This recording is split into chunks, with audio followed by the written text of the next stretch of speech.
రేపు మన నాయకుడు జగన్మోహన్ రెడ్డి గారు మన పల్నాడు జిల్లా సత్తెనపల్లి నియోజకవర్గానికి రెంటపాల గ్రామానికి ఈ రెడ్ బుక్ రాజ్యాంగానికి ఈ రెడ్ బుక్ పాలనకి పోలీసుల వేధింపులకు తట్టుకోలేక ఒక 38 సంవత్సరాల వయసున్నటువంటి నాగమల్లేశ్వరరావు అనేటువంటి యువకుడు పోలీసులు వేధింపులు తట్టుకోలేక ఆత్మహత్య చేసుకుని అది గత ఏడాది జరిగినటువంటి ఇన్సిడెంట్.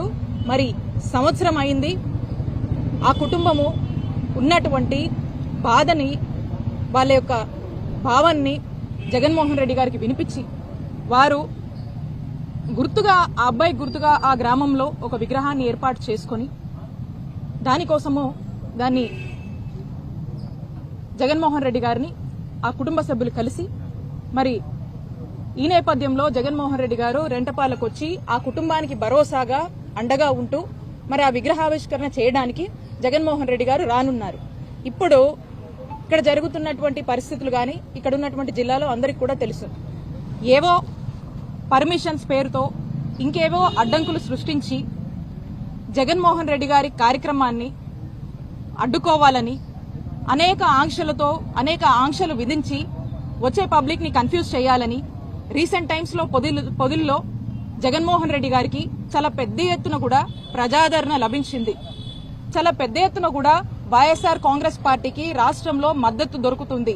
ప్రజలందరూ కూడా ఈ కూటమి ప్రభుత్వం వచ్చినాక ఈ కూటమి ప్రభుత్వం యొక్క అరాచకాలు అవన్నీ కూడా ఆ బాధతో ఇవాళ జరుగుతున్నటువంటి మోసాలు ఇవన్నీ చెప్పుకునేందుకు, అలాగే జగన్మోహన్ రెడ్డి గారు అయితే మనకు ఏ విధంగా ప్రశాంతంగా ఉండేవాళ్లమో మరి ఈ రోజున ఈ కూటమి వచ్చిన తర్వాత ఈ అరాచకాలు తట్టుకోలేక అందరూ కూడా రోడ్డెక్కి జగన్మోహన్ రెడ్డి గారు వస్తుంటే ఈ రోజు మద్దతు తెలుపుతున్నటువంటి పరిస్థితి మనం చూస్తా ఉన్నాం రాష్ట్రంలో. మరి ఇలాంటి పరిస్థితుల్లో ప్రజలు స్వచ్ఛందంగా న్యాచురల్ గా జగన్మోహన్ రెడ్డి గారు లాంటి ఒక మంచి చరిష్మా ఉన్నటువంటి నాయకుడు జగన్మోహన్ రెడ్డి గారు అంటేనే జనం. మరి ఆయన వస్తున్నాడు అంటేనే ఎవరు ఏమి ఆర్గనైజ్ చేయాల్సినటువంటి అవసరం లేదు, ఎవరు ఏం చెప్పాల్సినటువంటి అవసరం లేదు. న్యాచురల్ గా జనం అనేది హీజ్ అ క్రౌడ్ పుల్లర్. మరి వారు వస్తూ ఉండగా ఇంతమంది అంతమంది అని చెప్పి ఈ రోజు పోలీసులు రకరకాల ఆంక్షలు విధించి అట్లా చేయాలి, ప్రోగ్రాం 100 మందితోనే చేయాలి ఇట్లా అని చెప్పి అనేక మాటలు చెప్పి ఈ ప్రోగ్రాం పట్ల ఒక అభద్రతని ప్రజల్లోకి పంపించి ప్రజల్ని కన్ఫ్యూజ్ చేసి దీన్ని ఒక రకంగా ఫెయిల్ చేయాలనేటువంటి ఒక ఉద్దేశంతో పోలీసులు వేస్తున్నటువంటి అడుగుల గురించి మనం చూస్తా ఉన్నాం. కాబట్టి మేమందరం కూడా ఈరోజు వచ్చి ఎస్పీ గారిని కలిసి ఏ విధంగా ప్రోగ్రాం కండక్ట్ చేయబోతున్నాం, అసలు ఏంటి ఈ ఒక ఇష్యూ ఈ కాజ్ మీద వస్తున్నారు. ఇదేదో వేడుక కాదు, ఇదేదో ఇంకొక ఇష్యూ మీద ఏదో ధర్నానో ఇంకోటి కాదు. కేవలం ఆ ఫ్యామిలీకి ఒక భరోసాని, ఆ ఫ్యామిలీ గోత్రు అవుతున్నటువంటి ఒక బాధకి భరోసానిస్తూ వారి ఇంటికి జగన్మోహన్ రెడ్డి గారు విచ్చేస్తున్నారు. దీనికి కూడా ఈ షెడ్యూల్ ఏంటి, అదేంటి, ఇదేంటి అని చెప్పి 100 కారణాలు చెప్పి కన్ఫ్యూజ్ చేస్తూ ఇబ్బందులకు గురి చేస్తా ఉన్నారు. మేము ఒక్కటే స్పష్టం చేస్తా ఉన్నాము, జగన్మోహన్ రెడ్డి గారు మీరు ఎన్ని ఆంక్షలు విధించినా, మీరు ఎన్ని ఆటంకాలు కలిగించినా రేపు ఆ కుటుంబాన్ని పరామర్శిస్తున్నారు, వారికి అండగా నిలబడిపోతున్నారు. రేపు రెంటపాలకు ఖచ్చితంగా వస్తున్నారు. రేపు ప్రోగ్రాం ఖాయమని చెప్పి మరొకసారి ఇక్కడ ఉన్నటువంటి జిల్లా ప్రజలకు మేము స్పష్టం చేస్తా ఉన్నాము. అలాగే ఎంత దారుణం అంటే, ఎందుకు నేను అడుగుతా ఉన్నాను పోలీసుల్ని, ఎందుకు మీకు జగన్మోహన్ రెడ్డి గారు టూర్ అంటే ఎందుకు, జగన్మోహన్ రెడ్డి గారు వస్తున్నారంటే ఎందుకు ఈ కూటమి ప్రభుత్వానికి అంత భయము, ఎందుకు ఎక్కడ లేనన్ని ఆకాంక్షలు మీరు విధిస్తున్నారు? ఏమన్నా ఎమర్జెన్సీలో ఉన్నామా? అక్కడ బార్కెట్స్, ఇక్కడ బార్కెట్స్, చుట్టూరు బార్కెట్స్, ఇన్ని పెట్టండి అన్ని పెట్టండి, అక్కడ రెస్ట్రిక్ట్ చేయండి, ఇటు నుంచి రావద్దు అటు నుంచి రావద్దు అని చెప్తా ఉన్నారు. మన రాష్ట్రం ఏమైనా ఎమర్జెన్సీలో ఉందా అని నేను ప్రశ్నిస్తా ఉన్నాను ఈ పోలీసుల్ని. కాబట్టి ఎట్టి పరిస్థితుల్లో మీరు ఎన్ని విధించినా, మీరు ఎన్ని ఆటంకాలు కల్పించినా జగన్మోహన్ రెడ్డి గారు రావటం ఖాయమని స్పష్టం చేస్తా ఉన్నాము. అలాగే మేము చూస్తా ఉన్నాము, ఈ ట్రావెల్స్ వాళ్ళకి ఫోన్లు చేసి చెప్తున్నారంట, ఆటోలకు ఫోన్లు చేసి చెప్తున్నారంట, లోకల్ గా ఎక్కడికక్కడ పోలీసులు గాని వీళ్ళంతా కూడా మీరు పంపొద్దు, మీరు పెట్టొద్దు, మీరు గనక ఎవరన్నా మీ వెహికల్స్ యూజ్ చేసుకుంటే మిమ్మల్ని కేసులు పెడతాం, మీ వెహికల్స్ లాక్కెళ్తున్నామని ఈ విధమైనటువంటి భయభ్రాంతులకు కామన్ మ్యాన్ ఈ రోజు గురి చేస్తున్నారు. అంత అవసరం ఏముంది? ఎందుకు అంత భయం?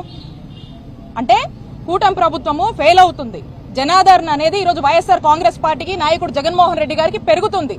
మీరు చేస్తున్నటువంటి అరాచక పాలన తట్టుకోలేక ఈ రోజు జనం రోడ్డెక్కుతున్నారు.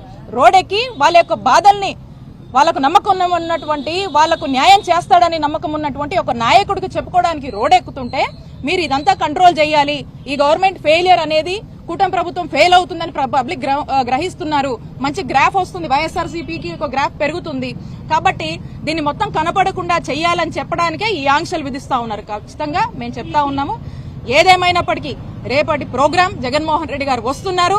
ఇదే కాదు, ఇదే కుటుంబానికి కాదు, ఇలా అన్యాయంగా ఇలా ఏ ఇబ్బందుల్లో ఉండి ఎవ్వరు బాధపడినా అలాంటి కుటుంబాలకు ఇక్కడే కాదు రాష్ట్రంలో ఎక్కడైనా కూడా మన నాయకుడు జగన్మోహన్ రెడ్డి గారు ఖచ్చితంగా వస్తారు, పరామర్శిస్తారు, ఆ కుటుంబాలను ఆదుకుంటారు, అండగా నిలబడుతున్నారని చెప్తున్నాము.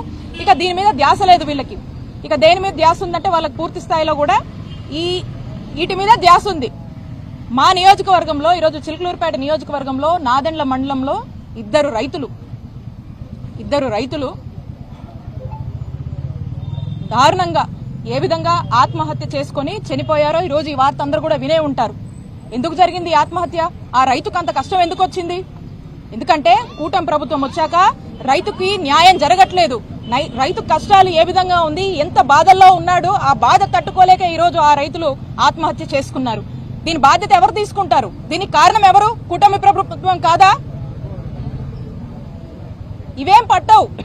ఇప్పుడు ఇలాంటి డిస్టర్బెన్స్లు చేయాలి, రెడ్ బుక్ రాజ్యాంగం అమలు చేయాలి, జగన్ గారి ప్రోగ్రామ్ వస్తే జనాలను అడ్డుకోవాలి. దీని మీద ఉన్నటువంటి ఫోకస్ దేని మీద లేదు, పబ్లిక్ మీద లేదు, పబ్లిక్ ఇంట్రెస్ట్ కోసం పనిచేసే దీనికి లేదు, ప్రజలకు కావాల్సినటువంటి పనుల మీద లేదు, సామాన్యుడికి ఏదన్నా మంచి చేద్దామన్నటువంటి ఆలోచన లేదు. ఎంతసేపు ఇలాంటి రాజకీయాల మీద అన్వాంటెడ్ గా వేస్ట్ ఆఫ్ టైం అనొచ్చు, అలాంటి వాటి మీద ఫుల్ టైం పెట్టి పనిచేసి మరి ఇలా ఆత్మహత్య చేసుకున్న వారికి ఆ రైతులకు భరోసాగా ఉందామని, ఇంకెవరో కూడా చేసుకోకుండా రైతులను ఆదుకుందామని గాని, ఇంకే రంగంలో ఉన్న వాళ్ళైనా ఆదుకుందామని గాని ఇంతైనా ఆలోచన లేదు. ఇప్పటికైనా ఈ ప్రభుత్వం మేలుకోవాలని తెలియజేసుకుంటున్నాము. ఏదేమైనప్పటికీ జగన్మోహన్ రెడ్డి గారు రేపు పల్నాడు జిల్లా రెంటపాలకు వస్తున్నారు. ఇక్కడ ఉన్నటువంటి ప్రజలందరూ కూడా మరి జగనన్న రాక కోసం ఎదురు చూస్తున్నారు. ఖచ్చితంగా వారికి, వారి యొక్క కుటుంబానికి, ప్రతి ఒక్కరికి మద్దతుగా ఎప్పటికీ మన నాయకుడు